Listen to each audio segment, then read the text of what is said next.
Can Oklahoma State defeat Kansas State? Arizona upset Utah? Let's get the Big 12 squad together. Intro again. You're talking ball with the Big 12 squad. From Oklahoma State to Utah, from Kansas State to BYU, from Houston to Texas Tech, it's the local experts of the Locked On Podcast Network bringing you scoops, breakdowns, and the most comprehensive preview of the upcoming Big 12 weekend. Buckle up. It's the Big 12 squad, and we have a seat for you. No hurt feelings and thin skin allowed. Squad up. You're part of the Big 12 squad. Happy Thursday, everybody. Welcome into the Big 12 squad. Sit back, grab your favorite beverage, and join us as we get ready for another wild week across the Big 12. Yes, let's reference the biggest storyline from this weekend, maybe the ugliest storyline from the weekend. I spent a little too much time at the beach, got more burnt than the TCU secondary. 66 points to SMU. Baylor loses on a Hail Mary. Shadur Sanders finds a way to get it done. One lucky Kansas State fan, lucky, has to put a beefy 5-layer burrito from Taco Bell right where the sun in the butt is, and BYU even made reference to it. Texas Tech could be good again, maybe, and our Arizona representative just didn't show. Arizona State, I should say, just didn't show up because of that. We have Mountaineer Paul. West Virginia gets in the win category. Parker Ainsworth of Locked On Cougs is somehow still hosting a football podcast. Basketball is in 2 months. Kevin Borba of Locked On Buffs. Cody Stovall of Oklahoma State. Locked On Oklahoma State is red around the eyes, the tears. A lot of tears after the Utah loss. Speaking of, JT Wisterso of Locked On Utes. Jay Catch of Locked On BYU Cougars is eating a beefy 5-layer burrito. Cam Stewart of Locked On Baylor exists. And Chris Level of Locked On Texas Tech. Let's go to... all right, but time out. I got to know... We got to be sure where that burrito came from, Jake. There's danger here. Where did that burrito? Let's put it this way. I was at BYU football practice driving home for this show and decided, you know what? There's Taco Bell down the street from my house. Grabbed a beefy 5-layer burrito. We're going to enjoy while the show goes on. We know where it's going. I mean, we know where it's going.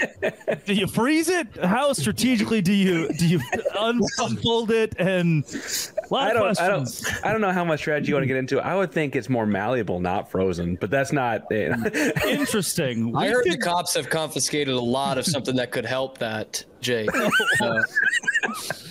Just a thought. NYPD. A lot of strategy going into there's so many places to start here. A lot of strategy going into the BB 5-layer burrito. Not a lot of strategy in Cameron Stewart's Locked On Baylor's cigar. What was it? Victory cigar was that the would be play. The victory cigar, of course. We all needed to know that. We needed to hear that after the game. I'm one who definitely slept better after hearing the name of the effing play was called Victory Cigar. Yeah, I loved that. And guys went the wrong way. We showed it to them, and we went the wrong way. Yeah, little rush 9. Let's send 9, boys. This Hail Mary's not going nowhere. Victory for nobody. It lost a game for one and sent the game into overtime for the other. I couldn't. JT Wisterso of Locked On Utes. I've buried the lead long enough. We're 3.5 minutes into the show, and somehow you've stayed silent at this point. A miracle. Utah beats Oklahoma State at Oklahoma State with the worst of the two Wilsons at quarterback, though a pretty good, the kid won the game. Utah is undisputably the best team in the Big 12. Yeah, I do feel like Utah proved that yet again this week. And yes, I didn't feel the need to jump in yet because I felt like Utah's play this weekend spoke volumes for a lot of people on this panel. Chris, you almost had that prediction last week of all the road teams winning, but you forgot to count on good old Kyle Whittingham coming through. Backup quarterback doesn't matter. Quarterback controversy, always because of health, but Utah dominated the line of scrimmage. And how about that time of possession? 42 to 17 minutes. The difference, Alan Bowman was looking nice, and then they ended up going into this game, and he ends the game being benched at halftime, comes back in, and either way, Oklahoma State wasn't able to get it done, and Utah looking extremely strong. I got to tell you, man, Utah is one of the most unlikable bunches of folks. And JT, you're not helping that. I mean, I was 5 of 6, but I'd rather drink turpentine and piss on a brush fire than root for the Utes the rest of the way, man. What do they do in Lubbock? How do these one-liners even happen? Are you just all bored and sitting around putting words together? I'm just telling you. That's where I'm at. You're telling me what? What are you just telling me, Chris? You're not telling me anything. Welcome to the league. Congrats on the win in Stillwater. Cody, you let me down, man. I was almost there. Almost. They've got no Taco Bells in Lubbock. He's got to be creative. They have Taco Villa, Taco Bell, Roses. Chris is like, I will be damned if you say there's not a Taco Bell. Don't besmirch Don't besmirch, Mexican food, fast food joints in Lubbock, Texas. I will not allow it. Why would Taco Bell? Oh my gosh. Kevin Borba, you're on the other side of that Hail Mary. Cody Stovall from Locked On Oklahoma State also hasn't said a word. A miracle on this show. This is unbelievable. We've buried JT and Cody. Cody, before we get to Borba and his Hail Mary, Borba, sit. Cody Stovall, are you still sad? I'm devastated, dude. Not only did we lose, but losing in Stillwater doesn't happen all that often. It's not a typical trend. But since we're doing things that are trending, I will say that everybody's heard of this fun thing called Hawk 2 Wall. We just got Hawk Utah'd in our own flipping stadium. Points. I thought he was going to let you put BP 5-layer burrito again. We're going to have to cut it in post. We're going to have to write a letter. People are going to be screaming about that one. This is the most PG-13 episode I've ever been a part of. Kevin Borba, up it. Find a way to up it. You're Shedeur Sanders, Travis Hunter, Hail Mary. You've won the football game. The victory cigar is yours. Yeah, I think that was. I'm not going to talk about Taco Bell or Hawk Tua or lotion bottles or whatever. I think I'm just going to Colorado. I think I'm just going to talk about what happened. I think Colorado got bailed out by Dave Aranda, overthinking things way too much. They triple teamed Travis Hunter and it didn't work out. Colorado has 4. Borba, can we put in context? They triple teamed Travis Hunter and rushed 5. It's just like, you know what? Yeah. Every other receiver, you guys just be open. That's fine. Yeah, I mean, a bold strategy, even bolder strategy to release the name of the play. I don't think you could have gotten that information out of me if my life depended on it. I probably would have just said that's a normal play that we run. Don't think I would have revealed the name, but hey, it was a big win for Colorado, and hope they could keep it going. Otherwise, I mean, Cam's suffering would be for nothing. The lotion bottles helped a lot, let me tell you, after Saturday night, man. Yeah, big time. There are a lot of people who have to talk to their ecclesiastical leaders after this episode. I'm just saying. This is only barely BYU appropriate. Yeah, JT, yes, really quick is not usually in your vernacular, but go. I understand the Dave Aranda slander, but at the end of the day, I still feel like players have to make plays, right? Make the field goal. And yes, they sent pressure, but the one linebacker they lined up on the outside, if he comes from the correct angle, Shedeur doesn't even get to roll out, not to mention the Hail Marys unrealistically going downfield. I still feel like it comes down to players' execution. We don't even mention fumbling on the 1-yard line yet. I understand Dave Aranda made mistakes, but I still think players have to execute in that situation more than anything. I think we were all dead by the time the fumble at the goal line happened. It's been blocked out entirely. Colorado had 2 Hail Marys that worked. The first one just wasn't hot. Yeah. You have to take into consideration that something was going wrong there where there was not an adjustment made. So I get the other stuff. It's the defensive back not playing the ball well both times. I just don't get rushing 5. I just don't get it. I've actually heard a decent explanation, but. Hey, Cam, can you just keep the defense doing what it's doing? What BYU shows up this week? Just ask for a friend. Take 31 points. What's weird is I was so ready to be like, this is Baylor's defense. It's here. For most of the game, it played pretty well. I mean, that doesn't matter when you give up 31 in regulation and lose. But anyway, I'm just bummed to not see Gary Bohannon this weekend. I'm really bummed to not see that, Jake. He was in classes with me. And I'm using hair loss treatment, and he's still playing college football. We'll be on the sideline looking pretty. I'll tell you that much. Yeah, we love sending our former starting quarterbacks to the state of Utah to just sit on the bench. We've got a nice thing going with that. Charlie Brewer reference I didn't see coming in segment 1. I'm a Charlie Brewer guy, man. Charlie Brewer guy. Hey, coming up on the Big 12 squad, is West Virginia good now? Is Texas Tech good now? Is Colorado good now? There are a couple of Big 12 schools that all of a sudden, after a couple of early losses, might not suck. This is the Locked On Big 12 squad. Don't go anywhere. Today's show is brought to you by FanDuel. FanDuel is the #1 spot to enhance your sports viewing experience this football season, and NFL fans can start the season big with a return from FanDuel, America's #1 sportsbook. When you get a hunch in the middle of a game, you think the Jaguars might come back and beat the Browns when they're playing a football game, you can actually live bet and check out latest stats, view live play-by-play, and so much more on the same page where you place your bets. You'll get to start with $200 in bonus bets guaranteed when you place your first $5 bet. That's right. Place a $5 bet you get $200 in bonus bets guaranteed from FanDuel. And go bet on the Big 12 right now this week. You think Colorado will cover 15 at UCF? Bet on it at FanDuel.com. Visit FanDuel.com, the official sports partner and America's #1 sportsbook with Locked On today. It is week 5 in Big 12 play this week, and Oklahoma State plays at Kansas State. BYU goes to Baylor. TCU and Kansas square off. Colorado has a shot to as 14.5-point underdogs upset UCF on the road. Iowa State, Houston, Cincinnati, Texas Tech, Arizona, Utah. Let's get to those who might actually be good now. Mountaineer Paul, we'll start with you. Is West Virginia? You've got Garrett Green, which apparently is the formula to go 2-2 but be magically good now. Is West Virginia magically good? I think we took a step. Yeah, I mean, it's tough. It's really tough because we held Kansas in check. 184 passing yards. You can win with that. But then when I go to Pro Football Focus and look, every single corner on the West Virginia back end scored a 59 or under. So it was because of the pass rush, obviously, that those guys were looking better than they really were. It's still a major issue. It's going to be a major issue when we see Arizona, Kansas State, Iowa State, Oklahoma State all in a row. The next 4 games in a row, we're going to find out real quick just how good this Mountaineer team is. I think our offense can hang with just about anybody. We have a really, really good defensive line and linebacking core, but the back end is just as bad as I've seen it.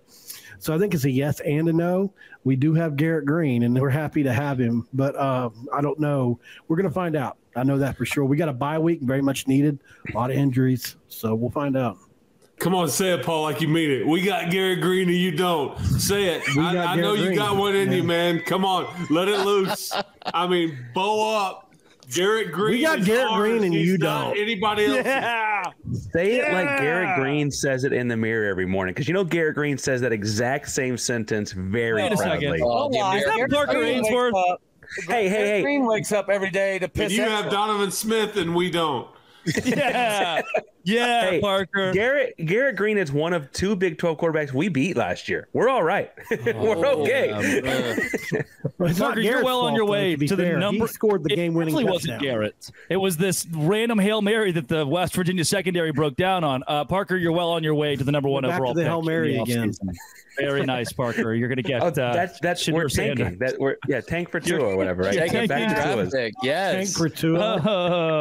Kevin Borba, Locked On Buffs. Is this the whole, did our team really win by that much or get beat that bad graphic came out this week, and Colorado Baylor was fairly evenly matched and comes down to a Hail Mary. Is Colorado actually good? Is this a flash in the pan? You got lucky, and it's every year 14.5-point underdogs against UCF this week. That within itself was crazy. Yeah, I don't know if they got lucky, right? I think they made enough plays at the right times. The defense stepped up when they needed to. They gave up, I think it was just 7 second half points. And realistically, it was special teams that really let them down. I think Cam could attest to this, right? They gave up a kickoff return for a 100-yard touchdown. They had a nice punt return that I don't think turned in anything, if I'm not mistaken. And then they had Baylor had a missed kick. So a lot of special teams were a factor here. I think Colorado, at the end of the day, they showed that they're a team that could put up points when they need them, and their defense is much improved in the run game, which is going to be really interesting because UCF probably has the best run game and maybe college football. So that's an interesting matchup there. But I don't know what UCF did to be favored by 15 points. They almost got beat by TCU, but luckily for them, the Horned Frogs decided to take the second half off. And other than that, they haven't played anyone worth talking about. So really interested to see how the odds makers came to that line there. 15 is insane, and TCU is not Sonny Dykes went from national championship to hot seat, and deservedly so. You can't allow 66 points, which, might I say, things were going really well in Fort Worth until he hired a guy with the last name Briles. It's just which you didn't have to do, by the way. There were other people who existed that could have taken that job, and he said, the Briles guy. And what do you have to say to get tossed? Oh, I mean, what's the magic word there that it's like, okay, that's it. You're out. I mean, and how can we incorporate it into this episode? Truly is what we can try. We all get tossed. That's the we would all. Well, then how about him showboating in front of the fans? He pulls the backside of his pants down and shows it to everybody. Those are his old fans. Like, what if we? Maybe that's the question. If Dave Aranda had gotten tossed in the Colorado game, maybe the Bears win. Maybe in the end, it's a strategy that could help a couple of the teams that are here. Chris Level, we'll keep it with you. Texas Tech, good now? Question mark. The North Texas game was good. You backed it up with a win against Arizona State that analytics would say you probably shouldn't have been in, that you play this game 10 times. Arizona State would win 6 of them, but Texas Tech still came out on top on the scoreboard. Was this indicative of a Texas Tech squad that's dangerous and or back? Yeah, where's Richie at this week? I was, like looking for. I will say, I think Arizona State was much better than I thought. I think Texas Tech is actually really good at home. Yeah. I don't know about road yet. We'll find that out when you go to Arizona in 2 weeks. But at home, yeah, you're going to be a handful as long as your running back is running for over 100 yards and your quarterback doesn't turn it over. A Texas Tech squad that I think with Cincinnati on the docket could move to 4-1, and that's surprising based on the first 2 weeks. And shout out to Parker because I will tell you. For what? Literally for what, Chris? Why would we shout out Parker for anything? Cincinnati only has 2 Big 12 wins. 2. Both of them right here. Oh. Yeah. Wondering the market. UNLV is a good team. UNLV is a good team. Actually, I was gonna mention that we're on this. I have a new theory that they all stink because Oklahoma looked really bad over the weekend too. We got a lot of problems. I could go on and on. Yeah, imagine running off Dylan Gabriel and for Jackson Arnold, who you bench in like the 3rd game of the year or whatever. Yeah, it's gonna be like a Heisman finalist. They're like, thank God, get him out of here. We get the Geyer kid in. They should have held on to General Booty. Oh, the ULM giant. There's a joke there that Mountaineer Paul made that Joe might have missed, though. Give it to us, Parker. Yeah, holding on to General Booty. This is the PG-13 episode of all things. I was thinking General Booty could have a nice NIL deal with Taco Bell after this weekend, especially if he was. If you were to transfer. Jake just down that BB5 layer. He is General Booty. There's got to be another Booty sibling or cousin. How many of these are there, right? There's a bunch of these guys out there. How many Booties are there? 7 billion, how do we acquire David, right? Yep. Give John David. Oh, coming up this week's slate, the Big 12 doesn't feature West Virginia, but it features pretty much everybody else in the show. So we'll get to Mountaineer Paul and his take on the bye week, as well as some of the bigger games like Oklahoma State, Kansas State, and can Houston upset Iowa? No, they cannot. Coming up on the Big 12 squad. Don't go anywhere. Today's show is brought to you by Prize Picks. You visit Prize Picks today for America's #1 daily fantasy sports app with over 5 million active members. Prize Picks is the easiest way and most exciting way to play daily fantasy sports, and all you do is pick more or less on 2 to 6 player stat projections and watch the winnings roll in. 1 Caleb Williams passing yards gets you 1 win on Prize Picks every week in September. That's right. Only 1 yard gets you an automatic win every football weekend in September. 4 weeks of free W's. Don't miss the deal on Prize Picks because it's gone when September ends. You can now win up to 100 times your money on Prize Picks with as little as 4 correct picks. I love Prize Picks because I can use I could use a little Caleb Williams and then a little like, I think that Jalen Hurts will have a rushing touchdown this week. Bam, Prize Picks. Yeah. Download the Prize Picks app today. Use code LOCKEDONCollege to get $50 instantly when you play $5. Code LOCKEDONCollege on Prize Picks to get $50 instantly when you play $5. You won't even need to win to receive the $50 bonus. It's guaranteed. Prize Picks. Run your game. All right, let's make predictions for this week. Cody Stovall, you have maybe the biggest game on the docket. It's Oklahoma State traveling to Kansas State in a top 25 game. You just saw K-State get absolutely exposed at LES, but they're back home now. Can Oklahoma State go on the road and get it done after your team lost to Utah in the confines of Stillwater? I doubt it because I was saying all week. Cody, please be humble. I was worried about Isaac Wilson, right? Because of some of the things I'd heard about Cam, and we suck something fierce like Hawktua, Utah fierce when it comes to stopping a mobile quarterback. We cannot do it to save our lives. So now we got to go to Manhattan, and over the last 20 years, 86% of these games between O State and K-State have come down to 1 score. I don't see it going good because I don't know if you watched the game, but we don't have an offensive coordinator. Or line. Offensive line's not there either. I'm not talking to you. You shut. Quarterback that's under 30. The defense is there. 5-6-year seniors. Hey, we'll take Gary Bohannon and we will take the leftover Bryles. All right, if we can have them in Manhattan, we got a choice. We got a chance. You can also take, just for fun, that TCU defensive coordinator who's coaching Midway High School in Texas now. He's just like, you know what? Light's too bright. I'm going to the high school. Hey, I record his coach's show every week. I'm abstaining from this. You're Kirk Herbstreit on game day. You're calling the game. You're calling the game. I'm close to the situation. He's the only one who picks up the phone and calls me by my name. So you will not get a bad word out of me. You do Gillespie's coach's show every week? I do. Yeah. Wow. I mean, the ESPN I don't know whether it's like 2 minutes. I don't know whether he hit rock bottom or you're like on the way up. I don't know which way that's going. Hey, Midway's rolling right now. That's all I'm going to say. Midway nice. Coming off their first loss of the season, but they're not used to success this recent years in Midway. So I just love the fact that Texas high school football program has a coaches show. So hey, they all do. I do 7 of them during the week. Maybe 7. Hey, maybe Utah needs one because Utah's looking like the best football state in the Big 12 through the first few weeks. I'm just saying. Okay, you got 30-year-olds playing quarterback. Like, chill out, bro. Hey, no. Utah has a 17-year-old playing quarterback right now. How the script has flipped. You know, Cam Rising could have actively and trustfully held Isaac Wilson as a baby. 11-year-old Cam Rising at church. Just oh, look, Zach Wilson's younger brother.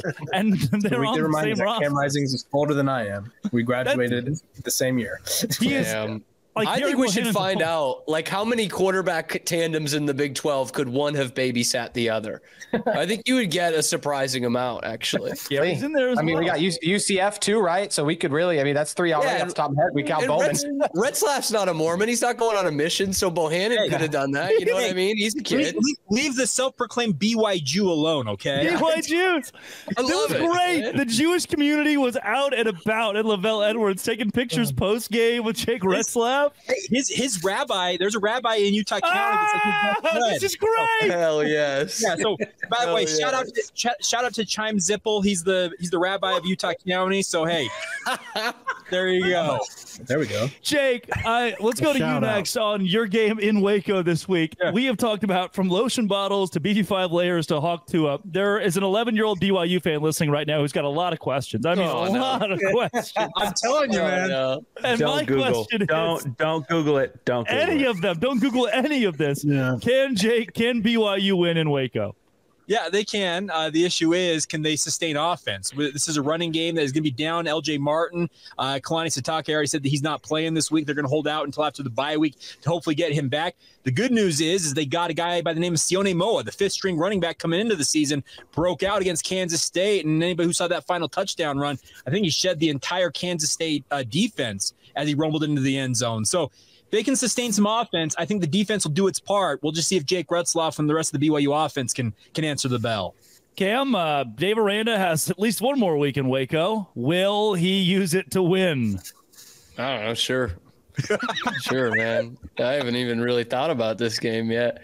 I do know BYU struggles to run the ball, and we just faced the team that's worse in the conference at running the ball and still lost. So, yes, Baylor can win. Baylor can win. And I actually was most impressed by Colorado's defensive backfield last week because Baylor was looking at shots and there wasn't much open.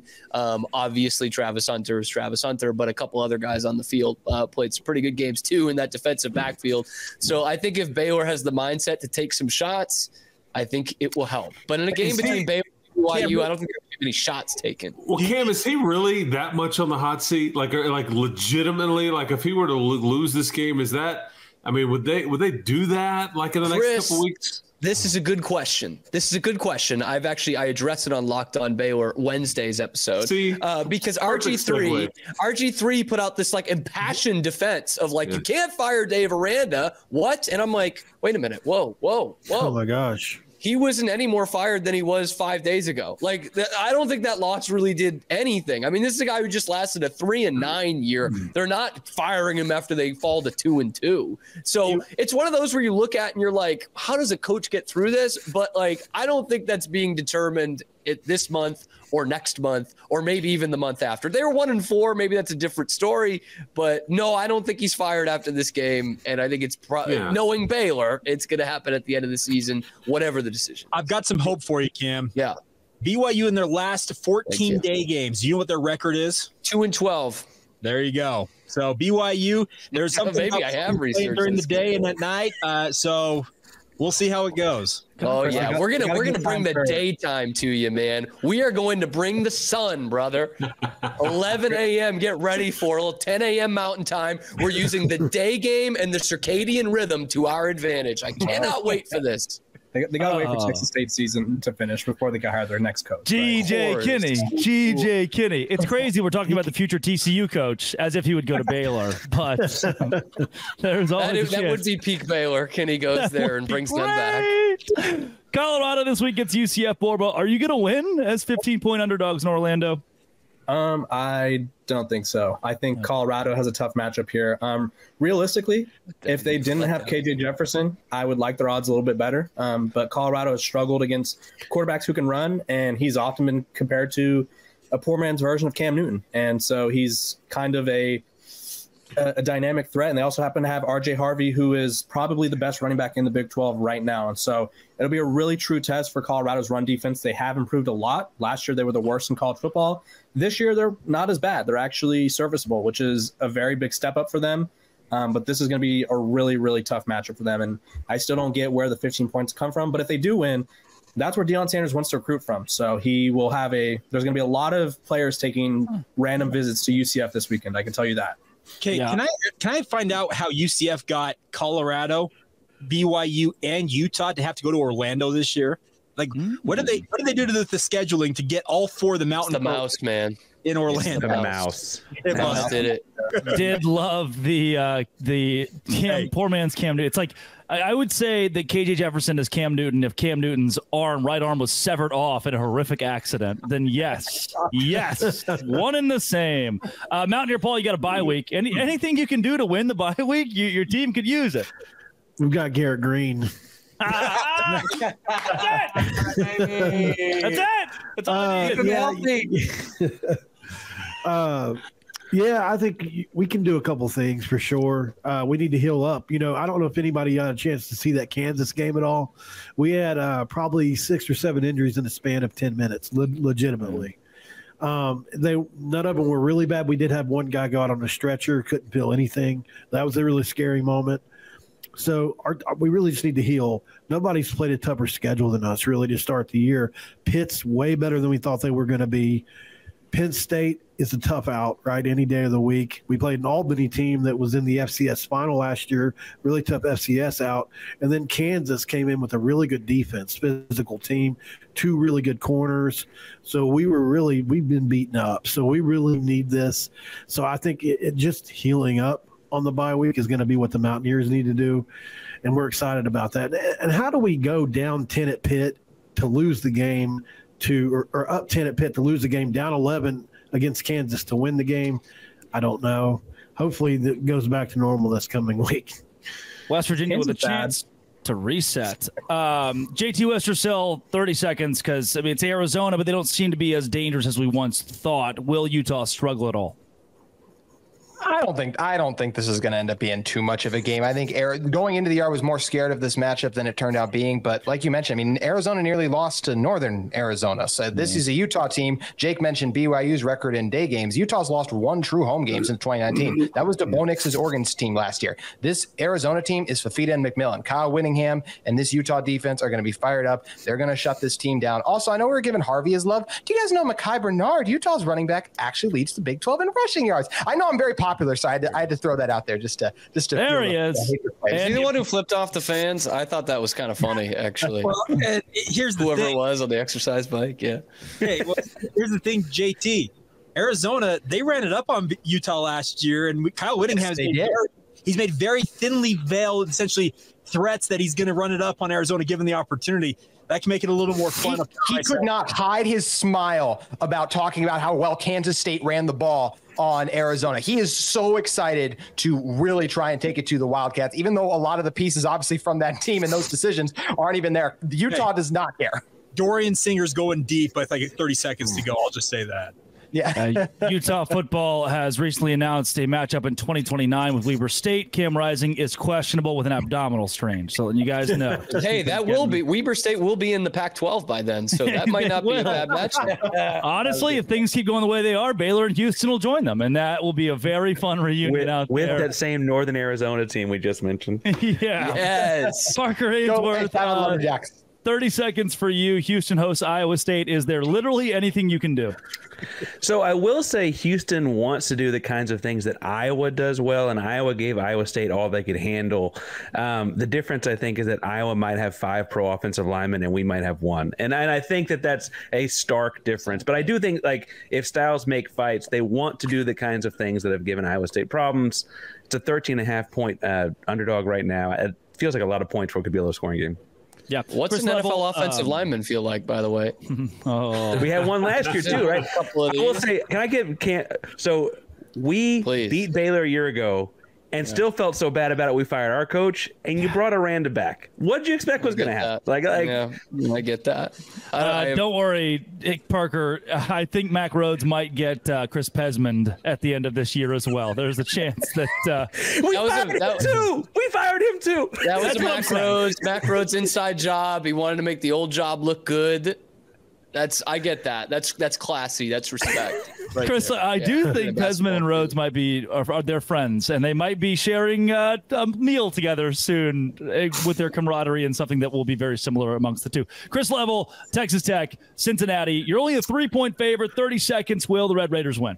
The Tommy Tuberville Bowl, Tommy Tuberville, the Alabama. Chili doesn't belong on spaghetti. Okay, chili doesn't belong on spaghetti, so that's one.